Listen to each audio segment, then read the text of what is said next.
ఈరోజు మనతో పాటు ఉన్నారు ప్రముఖ సీనియర్ జర్నలిస్ట్ జగదేవ్ గారు. నమస్కారం సార్. నమస్తే అండి. సార్, మీరు వినే ఉంటారు ఏంటంటే మన ఏపీ ముఖ్యమంత్రి జగన్మోహన్ రెడ్డి గారు కేసీఆర్ అంటే మన మాజీ ముఖ్యమంత్రి, తెలంగాణ మాజీ ముఖ్యమంత్రి కేసీఆర్ని కలవడం జరిగింది. అయితే నిన్న కలిసినప్పుడు గంట సమయం అయితే కేటాయించడం జరిగింది. ఆ కేటాయించిన సమయంలో అంటే ఒక సీఎం జగన్కి మాజీ ముఖ్యమంత్రి, తెలంగాణ మాజీ ముఖ్యమంత్రి అయితే కౌన్సిలింగ్ ఇచ్చారు. అది ఏ విషయంలో అంటే చెవిరెడ్డి భాస్కర్ రెడ్డి సర్వే మీద. సో వాళ్ళని నమ్మొద్దు అని చెప్పేసి అయితే ఒక వార్నింగ్ ఇచ్చారు, సంకేతాలు ఇచ్చారని చెప్పేసి అయితే ఒక చర్చ జరుగుతుంది. సో ఇందులో ఎంతవరకు వాస్తవాలు ఉన్నాయి సార్? అంటే వాస్తవానికి ఇద్దరికీ పరస్పరంగా లోపాయకారంగా ఒప్పందాలు ఉన్నాయి, ఇద్దరికీ కొంత అండర్స్టాండింగ్ ఉందనే మాట చాలా వరకు సోషల్ మీడియా వైరల్ అయింది. దానికి కొన్ని సిమ్టమ్స్ కూడా కనబడటం మనకు వాస్తవం అనిపిస్తుంది. ఎలా అంటే జగన్మోహన్ రెడ్డి గారు కూడా ప్రభుత్వం గద్దె ఎక్కక ముందు కూడా కోడికత్తి రాజకీయం మీద ప్లే చేశారని, అలాగే రీసెంట్గా బీఆర్ఎస్లో కూడా ఒక ఎమ్మెల్యే అట్లాగే జరిగిందని, ఇంకా చాలా వరకు కేసీఆర్ గారు, హరీష్ రావు గారు, కేటీఆర్ గారు ఆంధ్ర గురించి, ఆంధ్ర పరిపాలన గురించి, ఆంధ్ర రోడ్ల గురించి, ఆంధ్రాలో ఉండే చిమ్మ చీకట్ల గురించి ఎన్ని రకాలుగా ఎన్ని వ్యంగ్యాస్త్రాలు వేసినా కూడా ఇక్కడ జగన్మోహన్ రెడ్డి గారు అండ్ టీం ఎక్కడ రెస్పాండ్ అవ్వకపోవడం, ఖండించకపోవడం, ఎవరు మాట్లాడకపోవడం అనేది ఈ మీరు అడిగిన దానికి వాస్తవాలేమని అనిపిస్తుంది.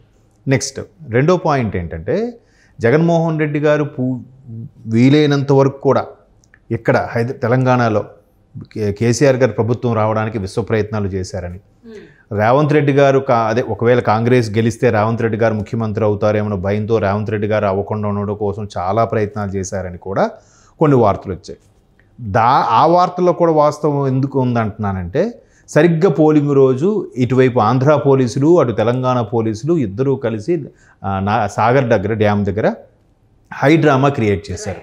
ఎందుకు హై డ్రామా క్రియేట్ చేశారు? ఏమైపోయిందని అక్కడ కృష్ణా జలాలకు సంబంధించి ఒకవైపు వాళ్ళ వీళ్ళు మాట్లాడుకుని అంత అవుతున్నప్పుడు అంతగా పోలీసులు మోహరించి అక్కడ ఏదో అయిపోతుంది, ఏదో జరిగిపోతుందని క్రియేట్ చేయడం తప్పితే, అంటే ఊరికి జనాల దృష్టిని మరల్చడానికి తప్పితే అక్కడ ఎందుకు అలా చేయడం?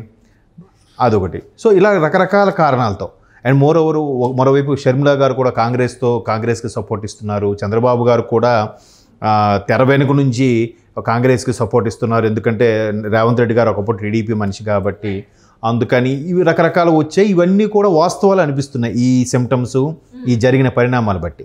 అయితే ఇప్పుడు అతను బాగాలేనప్పుడు పరామర్శకు వెళ్ళారు, బాగుంది. పరామర్శకు వచ్చినప్పుడు సుమారుగా అరగంటకు పైగా, మీరు గంట అంటున్నారు, సుమారు గంట వరకు కూడా ఇద్దరు చర్చలు జరిపారు. అసలే ఆయనకు బాగాలేదు, తుంటి ఎముక ఆపరేషన్ అయ్యింది. ఇలాంటి సందర్భంలో ఎంత చర్చ అంటే ఖచ్చితంగా ఇద్దరు రాజకీయ ఉద్దండులు కలిసినప్పుడు ఇదే అంశం చర్చకి రాజకీయం గురించి వస్తుంది. మోరోవర్ ఇద్దరు కూడా ప్రశాంత్ కిషోర్ గారి స్ట్రాటజీ ఏదైతే ఉందో దాన్నే ఎక్కువగా ఫాలో అయ్యారని కూడా అనుకుంటున్నారు. అది నేను కూడా నమ్ముతున్నాను. ఆ తర్వాత ఐపాక్ట్ అని ఉంటుంది ప్రశాంత్ కిషోర్ గారి, ఇప్పుడు బయటకు వచ్చేసారు అంటున్నారు, మరి ఎంతవరకు వాస్తవం తెలియదు. అయితే ప్రశాంత్ కిషోర్ గారిని పూర్తి స్థాయిలో మీరు తీసుకోకుండా మీ కింద వ్యక్తులవి, మీ ఎవరైతే కుడి భుజం ఎడభుజంలా ఉన్నారో అటువంటి వ్యక్తులు తీసుకోవడం వల్ల మీకు ఒరిగింది ఏంటి, మీరు ఎందుకు నష్టపోయారు అన్నట్టుగా కేసీఆర్ గారు సూచనలు అడిగినట్టు కూడా అనిపిస్తుంది. అంటే ఇక్కడ తెలంగాణలో కూడా చేశారు కదా సార్, ఇప్పుడు చెవిరెడ్డి భాస్కర్ రెడ్డి చేశారు. కాకపోతే తెలంగాణ కేసీఆర్ గారు లాంటి సీనియరు వేసే పాచికలే పారినప్పుడు ఆయన సుమారుగా 35 ఏళ్ళుగా ఉన్న అనుభవం ఉన్న నాయకుడు కదా కేసీఆర్ గారు. జగన్మోహన్ రెడ్డి గారు అంత అనుభవం లేదు, పైగా తండ్రి చాడు బిడ్డగా ఉన్నారు, తర్వాత ఎంపీగా చేశారు, తర్వాత జైలుకి వెళ్ళారు. ఇటువంటివి కేసులు ఇట్లాంటివే ఉన్నాయి కానీ రాజకీయంగా కానీ ఒక మినిస్టర్ పోర్ట్ఫోలియో కానీ నడిపించింది ఏ అనుభవం లేదు. మరి ఎట్లా నడిపిస్తారు? పోనీ అలాగని ఎవరి మాట వినరట, ఏ సివిల్ సర్వెంట్స్ మాట కూడా వినరట ఆయన. అంటే జనరల్గా రేవంత్ రెడ్డి గారు ఒక ముఖ్యమంత్రి అవ్వకముందు కూడా ఇలాగే కొంతమంది విమర్శించారు ఆయనకి, మీకు అసలు ఎంతవరకు ఒకసారి కూడా మంత్రిగా చేయలేదు, మీరు ముఖ్యమంత్రి అయితే పరిపాలించగలరా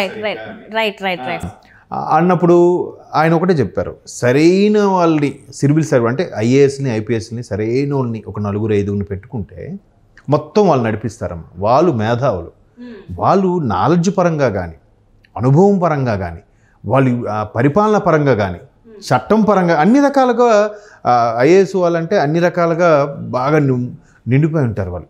సో అటువంటి వాళ్ళని పెట్టుకుని కరెక్ట్గా నడిపించుకుంటే ఏ ముఖ్యమంత్రికి కూడా ఏ మంత్రికి కూడా పని ఉండదు. ఏ శాఖ పరంగా ఆ శాఖగా ఉండే ఒక సెక్రటరీగా పెట్టేసుకుంటే ఐఏఎస్ వాళ్ళని సరైన వాళ్ళని వాళ్ళే మొత్తం నడిపిస్తారు కదా. సో అదే చెప్పాడు ఆయన ఇక్కడ కూడా.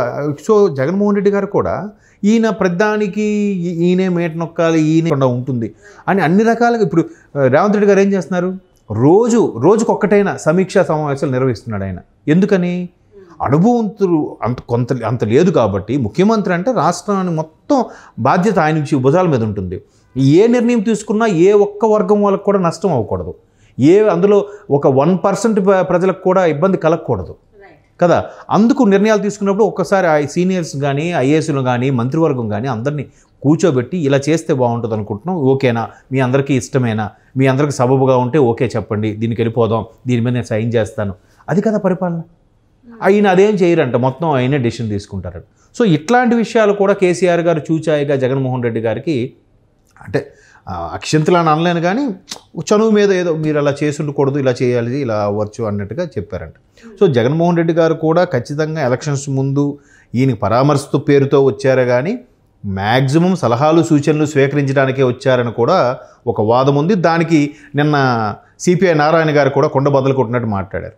వీళ్ళిద్దరూ ఖచ్చితంగా దానికోసం వచ్చారు, బీజేపీ కూడా వీళ్ళతో ఆడిస్తోంది, బీజేపీ టీడీపీ వాళ్ళని కూడా బ్లాక్మెయిల్ చేసేలాగా చేస్తోంది అన్నట్టుగా నారాయణ గారు మాట్లాడారు. అంటే ఎందుకంటే ఈ ఎవరైతే మన మాజీ సీఎం ఉన్నారో మన కేసీఆర్ గారు, సో ఆయన కింద పడడం జరిగేది కూడా దాదాపు 20 రోజులు అయిపోయింది. ఒకవేళ పరామర్శించాలి అంటే 1-2 రోజుల తర్వాత, ఎందుకంటే చంద్రబాబు నాయుడు గారు కూడా వచ్చి ముందే ఎప్పుడో చిరంజీవి గారు అందరూ వచ్చారు కదా, రేవంత్ రెడ్డి గారు 20 రోజుల తర్వాత వచ్చారు అంటే ఇది ఏంటంటే రాజకీయ చర్చ కోసం వచ్చినట్టుంది కానీ పరామర్శించడానికి కాదని కూడా కొంతమంది అనడం జరుగుతుంది. సో ఇందులో వాస్తవం ఉందంటారా లేదంటారా?